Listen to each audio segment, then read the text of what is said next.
ओम शांति। ओम शांति। ओम शांति। चलो, बाबा को बहुत सुंदर रीति से याद किया।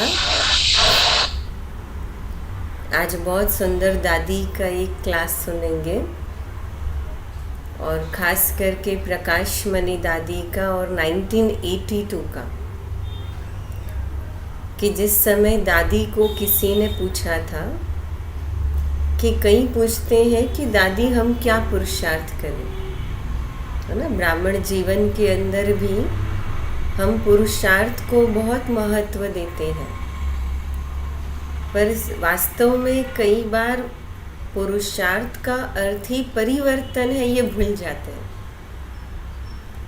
और हम पुरुषार्थ का अर्थ ये ले लेते हैं, बस जैसे मुरली सुनना, अमृत वेला करना, नुमा शाम का योग करना, ट्रैफिक कंट्रोल करना, तो हम सोचते हैं कि वही हमारा पुरुषार्थ है। पर दादी ने बहुत सुंदर रीति से, बहुत गहराई से ये बात स्पष्ट की कि पुरुषार्थ का अर्थ क्या है। पुरुषार्थ का अर्थ ये नहीं होता है कि सिर्फ मुरली सुन ली और हमने पुरुषार्थ कर लिया। अच्छा, दादी ने अलग अलग पॉइंट में बातें कही है। जैसे दादी ने कहा कि पुरुषार्थ का अर्थ है 3 बातें। पहला, बाबा ने जो निराकारी, निर्विकारी, निरंकारी का मंत्र दिया है वो सदा याद रहे, उसका ही पुरुषार्थ करो, है ना। ये पहला पुरुषार्थ। अगर डायरी पेन लेकर बैठे तो ज़रूर नोट कर लें। ये पहला पुरुषार्थ, एक निराकारी, निर्विकारी, निरंकारी। दूसरा, जीवन में त्याग, तपस्या और सेवा, ये है हमारा पुरुषार्थ, है ना। इसको थोड़ा सा हम और गहराई से देखेंगे कि जीवन में त्याग, तपस्या और सेवा। पहला निराकारी, निर्विकारी, निरंकारी, है ना।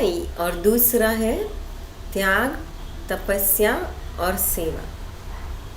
तीसरा, हमें बाबा समान कर्माते साक्षात्कार मूर्त बनना है। इसमें सब कुछ आ जाता है, दिव्य बुद्धि हो जाती है ना। दादी ने देखो 3 बातों में सब बता दिया। दादी ने कहा ये 3 बातों का पुरुषार्थ हो। अच्छा, इसका स्पष्टीकरण, मतलब ये 3 बातों का पुरुषार्थ भी कैसे करना है वो भी बाबा ने, दादी ने कहा। कई कहते हैं कि हम क्या करें, हमारी तो पुरुषार्थी लाइफ है, वातावरण ऐसा है, गलतियां हो जाती हैं, पुरुषार्थी हो ना। ये पुरुषार्थी हो, पुरुषार्थी हो, ये कहकर उसकी भी पालना करते हैं।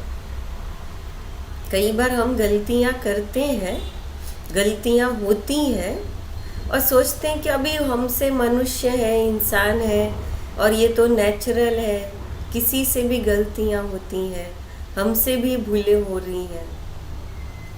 अच्छा, अब तक भी हम यही शब्द अगर कहते रहेंगे, कौन सा शब्द है ना, पुरुषार्थी हूँ, गलतियाँ हो जाती हैं, क्या करेंगे, थोड़ा तो चलाना पड़ता है, पूरा तो बाबा कहता है वैसा तो हम रह ही नहीं सकते, वैसा तो थोड़ी कर सकते हैं। तो दादी कहती है ये पालना करते हैं। क्यों नहीं कहते, हमारे एग्ज़ाम के दिन है, पढ़ाई पूरी हुई, अभी हमें पेपर में पास विद ऑनर होकर दिखाना है। अपना कोई नया लेसन मिल रहा है क्या, या कोई नया लेसन मिलने वाला है? कोई नया लेसन मिलने वाला है? साकार मुरलियाँ ख़त्म हो गई, ब्रह्मा बाबा ने शरीर छोड़ा, तो अब अव्यक्त मुरलियाँ नहीं तो आने वाली नहीं है, वो भी बाबा ने पार्ट पूरा हो गया। तो अब नया लेसन आने वाला है नहीं ना। तो जो पढ़ा है, बाबा ने सब कुछ पढ़ा लिया।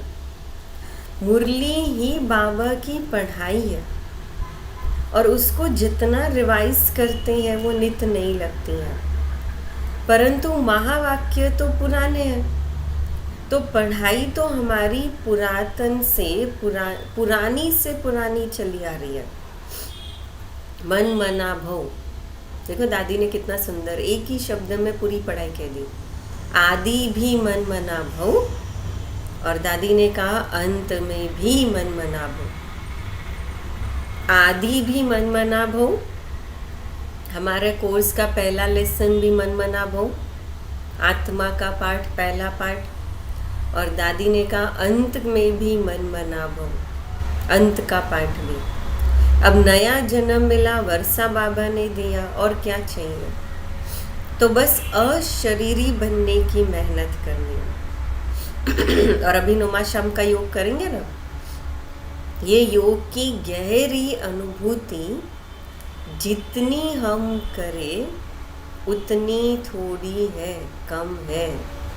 अंडरलाइन करना है इस बात को, दादी ने जो कहा। योग की गहरी अनुभूति माना अशरीरी अवस्था की अनुभूति जितनी हम करें उतनी थोड़ी है, कम है।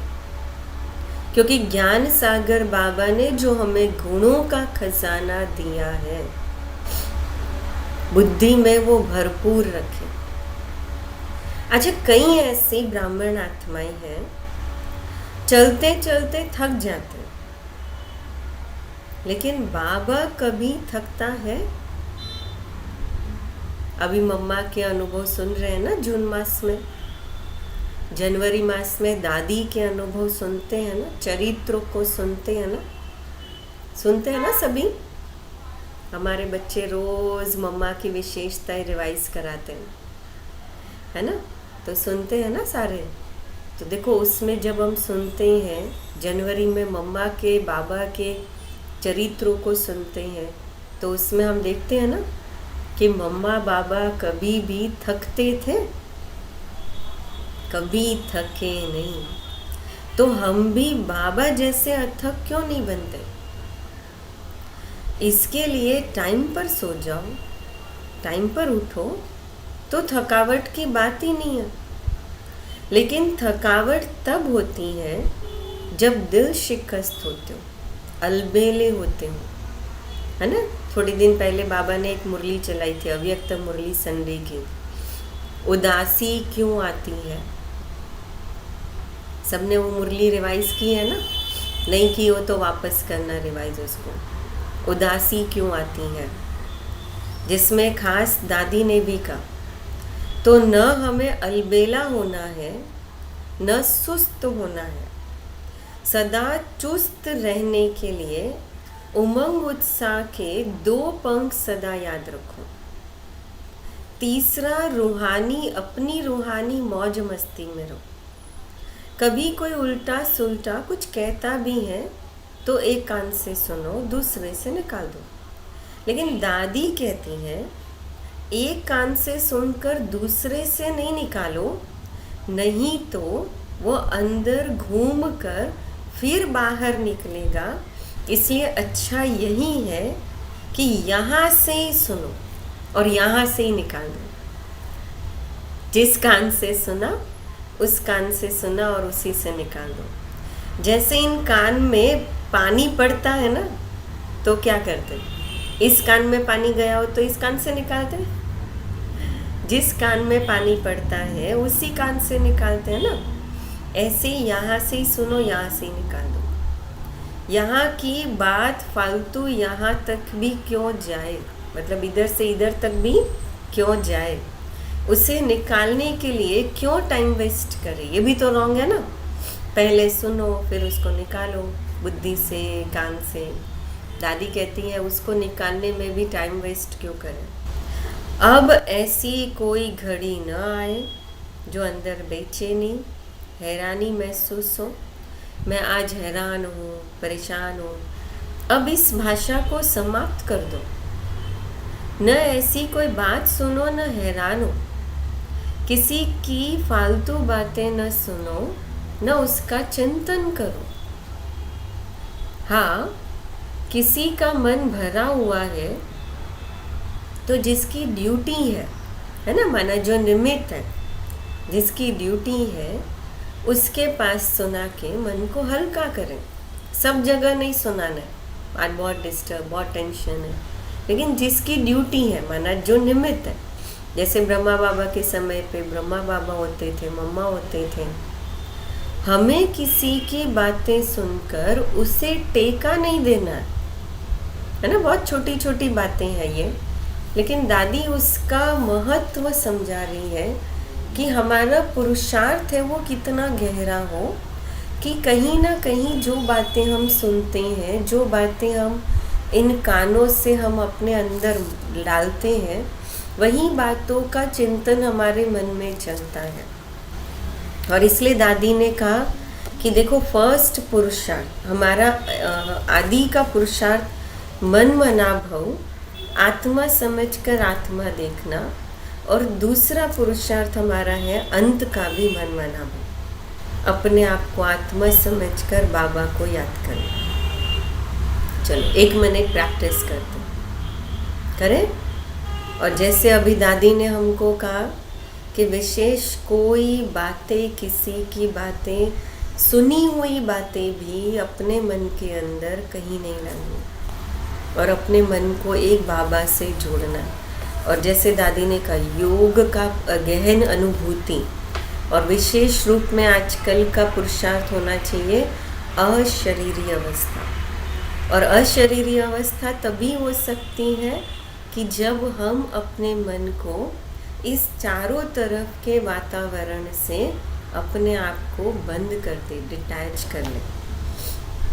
जैसे कोई इम्पॉर्टेंट काम करना हो, और समझो आपके घर में बच्चे हैं और आपको लगते हैं कि मुझे 5 मिनट बस ये बहुत इम्पॉर्टेंट काम करना है, या ये काम करना है, और इसमें बच्चे डिस्टर्ब नहीं करने चाहिए, या कोई मुझे देखना भी नहीं चाहिए, तो हम क्या करते हैं?